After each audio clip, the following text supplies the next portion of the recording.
Hello everyone, Miss Stella here from Learn to Grow. Today I want to share with you our organic garden update, and I want to show you what's growing and how everything's doing. We've been getting a lot of sun here in the Pacific Northwest. We're in zone 8 and it's been a great summer so far. So we've been harvesting a few tomatoes from our dwarf tomato plant, peas, lettuce, kale. The zucchinis are doing really great, so we're gonna take a tour here and show you how everything's doing. So I hope that you guys are also having a great gardening season and a great summer. Also, I want to say thank you to everyone for staying tuned with us at Learn to Grow, and also for subscribing to our channel. We appreciate your support and for your comments and for liking our videos. We are on Facebook, so you can follow us there as well, and I try to post a few days out of the week some of pictures of our garden, flowers, and vegetables, and also some arts and crafts from our arts and crafts channel. But anyways, here is the garden, and I hope that you guys have a great day. Here's the garden from afar. We'll get a closer look. Now the mammoth sunflowers are getting humongous. I think I mentioned they're about 8 feet, but I think they're close to 9 feet tall, and they can get taller, I guess up to 12 feet. So I'll have to measure them and I will let you know. So this one, it's not as tall as that one over there, but it's got humongous leaves. So it's about to bloom. I see a bud forming right there on top. Anyways, so I've been trying to harvest some garlic. Some of them are overdue, or they're really ready to be harvested. But then again, I harvested some that were not, and I will show you on a video I recorded about harvesting garlic. There's some onions in here, zucchini plants. So these are the bush type zucchini plants, and you know what? Unfortunately, I've been getting these powdery mildew, excuse me, and I've been spraying them all with baking soda and water solution. And I've also got some squash and zucchini towards the back. I'll show you that also has the powdery mildew. And I guess it's only the squash family that really gets this mildew, and they spread rapidly. So I really hope that this baking soda solution works for me. So herbs, lots of herbs. My goodness, look at my Italian parsley. I've got tons of that. Still have some of the seedlings here. These are cilantro, germinated. Took a while for them to grow. I think it's been about 3.5 weeks, but I think they'll be growing just fine. Got some basil back there, also from seeds. These are the chives, and check out this fennel. Look how big it's gotten. It's about at least over 5 feet tall. Once it flowers, it's gonna go to seed, and the seeds you can keep for. It's good for breath freshener, so it's really strong licorice flavor. It's also good for upset stomachs and gas. Oh, look at this is the Anaheim chili. Still, let's see, it's got tiny little, looks like it's about, off focus. Looks like it's about to produce some peppers for me. And there's my dwarf tomato plant. So we've been harvesting from that. It's so tiny, but it's very prolific. You can see that. It's pretty cute. Let's see my eggplant here. Never planted eggplant before. This is my first time, so I purchased this as a baby plant, and there's some leaves or flowers. So hopefully I get an eggplant or two before the end of the season. Okay, so what's in here? Thyme, silver thyme, English thyme. This is just the regular parsley, the Italian parsley I mentioned earlier. Lots of arugula here. I like to put them in my green salad.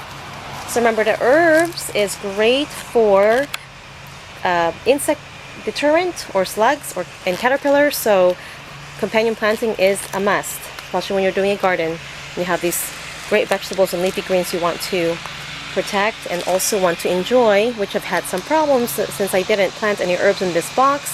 I lost a lot of the lettuce I planted by slugs and caterpillars, so I went ahead and planted some herbs. What's this one here?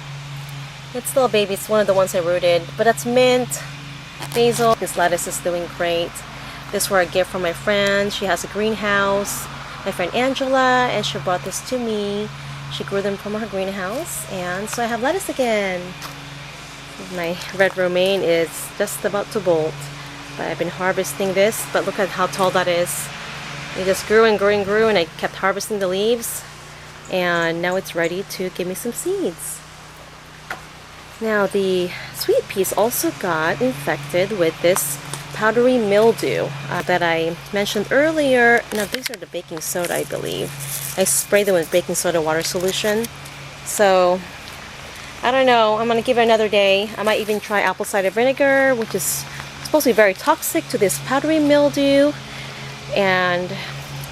But we'll see. It looks like I might just have to take this down.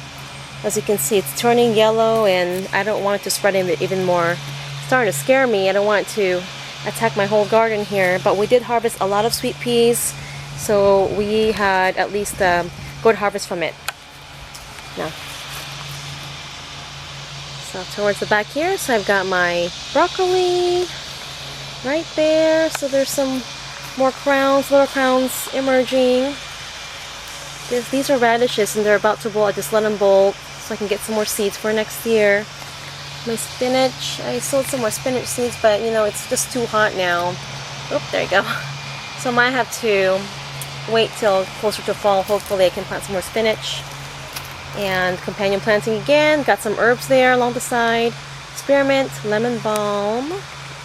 Zoom in. Spearmint, lemon balm, sage, and thyme. A couple varieties of thyme right there.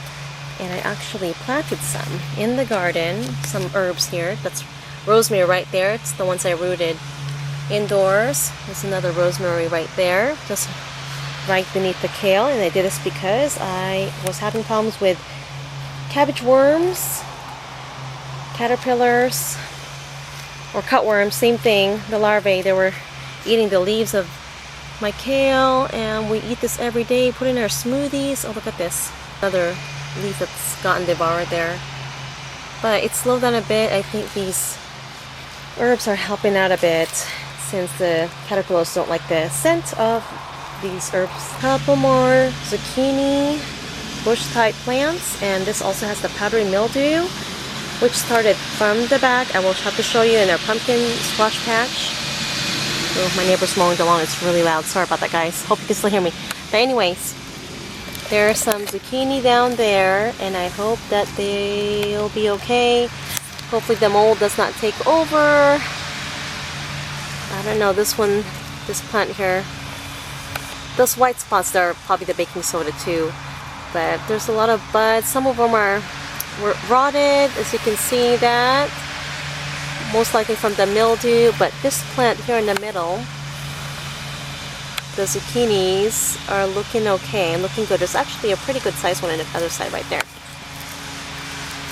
So these you can harvest right now and eat them, put them in stir fry since they're tender. I like to grow them big so I can use them for pineapple zucchini bread. It's so delicious.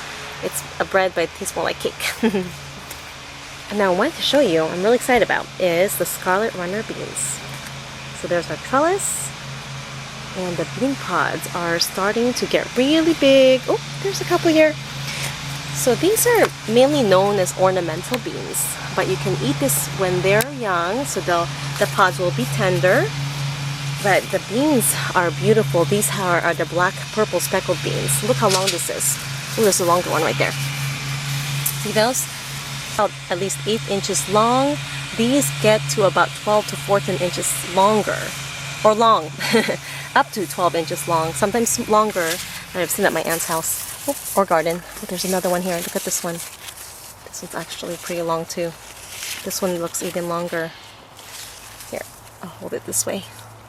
See that? So, and these are the ones that has the beautiful red flowers. So they're more ornamental. It adds a character to your garden, but also if you want to eat the beans, you can do that. Here's the potato bed, and we've harvested at least 23 pounds. I'm trying to guesstimate, I didn't weigh the last harvest, but I had a science day camp and had some friends over with their children, and we had them harvest potatoes, and they had such a blast.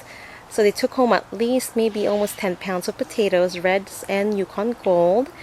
So there's probably only a few left in there, but I went ahead and put some of these russet potatoes that were sprouting in the kitchen. So those will be ready by fall, perfect for Thanksgiving. And also I went ahead and harvested some garlic too, and actually made a video on that, so you can watch it as well. But anyways, I think they're looking pretty good. I just need to brush them up, clean them up, and cure them. Strawberry bed, they're about done. Season's almost over. And I'm going to have to take the baby strawberry plants. You know how they propagate. They have those runners. I've got tons of strawberries in there. I'm going to take them towards the back so they get more sunlight. See, but there's another runner right there. But, oh, that's a long one. Anyways, there's a whole bunch of strawberries in there. And here's the potatoes in the container. And they're doing really well. So I've been mounding them as they grow with coconut coir. It's been called so many different ways, but it's C-O-I-R, and I think it's pronounced coir. So that's the husk of the coconut, and I have enough nutrients in there because I originally planted them, and some compost, a little bit of chicken manure, and this will just provide enough aeration, and also, let's see, drainage, as well as it also absorbs nutrients. So if you want to put more compost in there, it's actually good. And it'll be cleaner and easier to harvest. Oops, there you go. So, yeah. Now these ones I think will do a lot better and won't go all over the place, out of the box, like the other ones. They got so lanky and tall and they just fell over. And I think I'm just going to dump the whole thing when I begin to harvest it. Oh, there's another sprout right there. So, yep.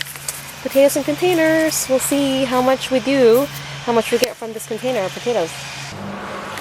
These two are my citrus plants. The one to the left here is Meyer's dwarf lemon tree, and right here is the dwarf lime tree. So no fruits, the flowers fell off, so I don't know if they're going to bear any fruit this year. They did bear a lot last year, but they look lush and green. They look really healthy. They lost their leaves throughout the winter, so I'm just glad they're doing really well. Now these little guys here, these are watermelon, just an experiment. I don't know how well they're going to do. They're about 4 weeks old and they're still pretty small. But we will see, and I'll probably transplant them in the back towards the squash and the pumpkins.